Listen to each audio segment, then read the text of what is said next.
Alrighty, guys, welcome back. It's your boy EQ, and up next we have DJ Akademiks claiming Kendrick Lamar and Pusha T need beef to thrive, going on to say they need a rival to get attention with Pusha T dissing Travis Scott, and according to Akademiks, Kendrick Lamar needing to focus his animosity on Drake. And Ak, you degenerate fool! It sounds like you're just projecting again.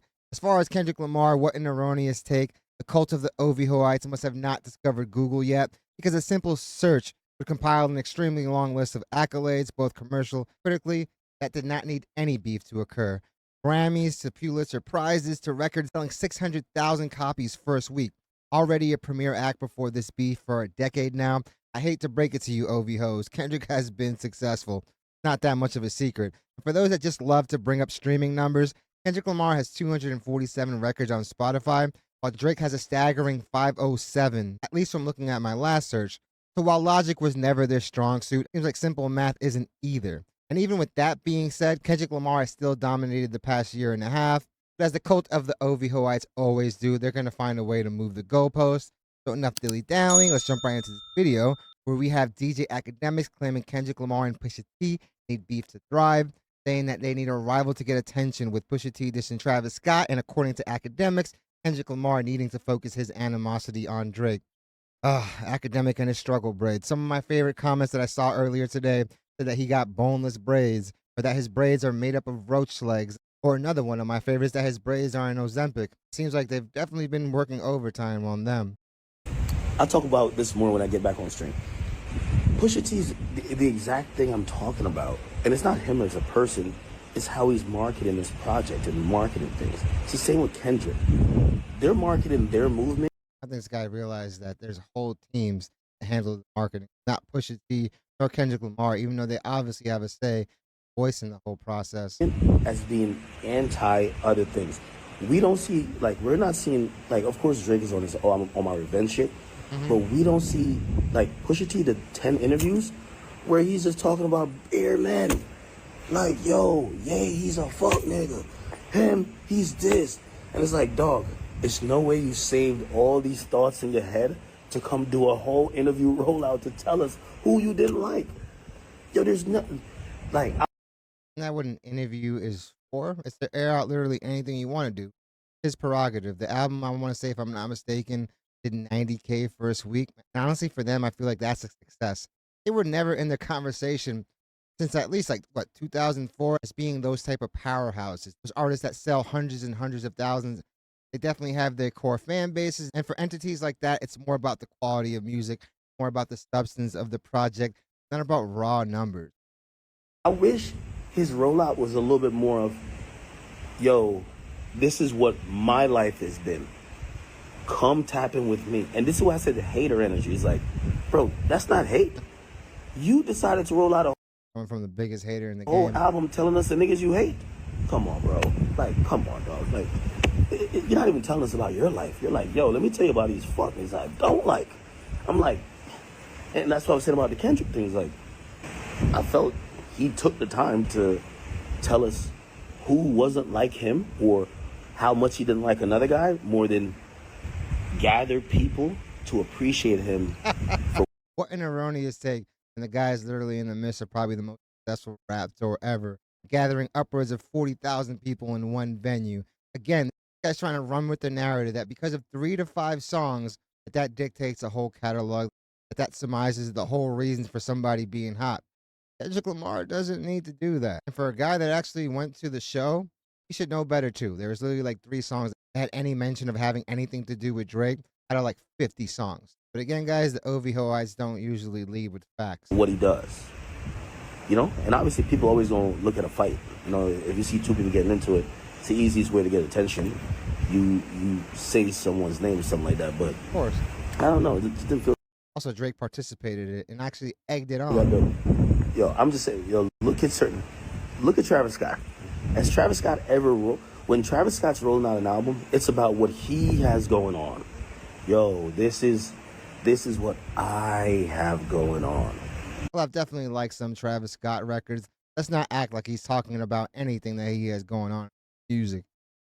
As a matter of fact, yeah, even Travis Scott dissed him anyway.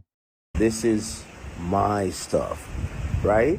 come into my world. Not, yo, this other guy right here, I hate him. I hate the way he walks, he talks. I hate the woman he dates. Like, bro, like you're too obsessed with another person. Actually, Travis does a lot of that. He's constantly complaining about other people and people stealing his sound. He said Kendrick, yeah, I'll give you that with Mr. Morale and the Big Steppers, but let's take that But damn, what about How to Pimp a Butterfly or the plethora of other records? The small minority of songs that he's talking about anyone else. into consideration. When he does Mr. Morale and the Big Steppers and talks about himself, he's not that interested. Everybody said that project came and went. When he's talking about his life, when Drake drops Came and went and also led to the highest grossing rap tour at the time. records, he's talking about his life and what he's gone through since he made the last album. Kendrick started telling us about like the transgendered people that's in his family, respectfully, and I would actually go against what you're saying about him. just like boring, like, you know what I mean? He's the most interested right now in full hater mode, which it goes to show maybe your story isn't that dynamic where everybody wants to be a part of it. Yeah, the whole world wants to be a part of it, as you guys have seen. Obviously, from the US to the UK to Germany, Central America to South America, literally every corner of the globe. I don't know who you're trying to convince, Act, whether it's us or it's you. The Academics' braids literally look like those arts and crafts projects from back in the day. And I think artists, you know, I'm not saying, I mean, they can do whatever the fuck they want, but that has to be noted, though. It has to be noted. Like, Guy's literally trying to say that it's uninteresting. If that were the case, he wouldn't be selling the amount of records he does. He wouldn't be as critically acclaimed as he has been. And his arguments are already null and void when you just look at the impact and the success that Luther has had and is still having. So the record is still number 7 on the charts after being out for so long. Guys just talking just to talk again. At this point, it's who are you really trying to convince? Because it's definitely not us. Because we have something called Google. Damn sold 600K first week. Who was he dissing there? As far as him calling people out, he's always done it in the spirit of competition, whether it was that control verse where he literally lit up the whole industry, or it was like that. At the end of the day, it was Drake who egged it on, saying drop, drop, drop. And obviously, he got what he wished for, something that he probably regrets to this day. Academics, I think those braids are too tight because they seem to be circling off your circulation, giving you brain fog. Or it might be the copious amounts of Hennessy. But I can't really rock with the narrative that Kendrick Lamar needs beef to thrive. The guy has been thriving his whole career. And not because of beef, but because of the quality of his music. And Pusha T is 48. I'm pretty sure most of the people listening to Pusha T knows his story. At the end of the day, if he's having an interview and he wants to air out his grievance, the guy has every right to. I will say this, Malice did look a little annoyed that the conversation kept going back to that. But at the end of the day, that's what obviously the people want to hear. Pusha T obviously has a long history with Kanye. I mean, the dude was an executive over at Good Music. He was president. People are definitely going to be interested in hearing that. As far as the beef with Travis Scott is also a willing participant because the dude is dissing back. Academics, I don't think anyone needs you to defend them because you usually end up just making them look even crazier.